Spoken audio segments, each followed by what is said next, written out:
So here, we went to Hilltop Crabs Buffet located at Tulip Drive, Matina.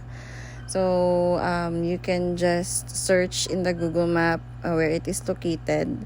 Madali lang naman siya i-locate. We just wanna try if sulit ba yung 199 pesos nila na buffet. So, ayan. I am with my husband. I asked him to go with me and try the food since may nilakad naman kami and I'm really starving during that time.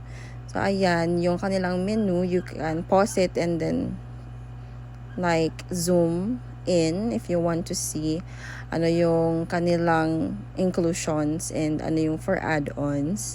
Ayan, kita niyo nagluluto na kami and you can see kung ano yung kasama sa set ng 199 per head nila na samgyupsal. What I like about their samgyupsal is it's really masarap and sulit naman, not bad for the 199 pesos. So, ayan, may cheese na, may lettuce, may rice, and may side dishes. By the way, yung kanilang serving time is mabilis lang din. The place is really big and open siya na place. So, hindi siya mainit. The staff is really nice.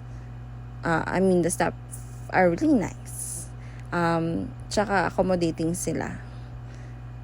Ayan, may kasama siyang cup of iced tea per head.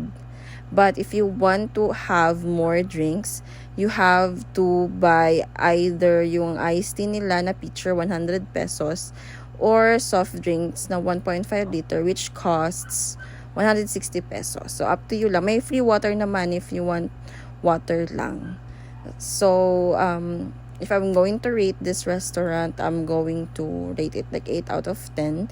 Kasi compared naman sa other 199 pesos na buffet, sulit na siya actually. At saka masarap din yung timpla nila. Not bad. By the way, refillable yan siya. Except lang sa lettuce, you have to add on for the lettuce if maubos mo siya. So, ayun lang naman. If you wanna try as well seafoods, they also offer like seafoods na buffet. You just have to check with their menu. If you have inquiries or questions, you can check their FB page.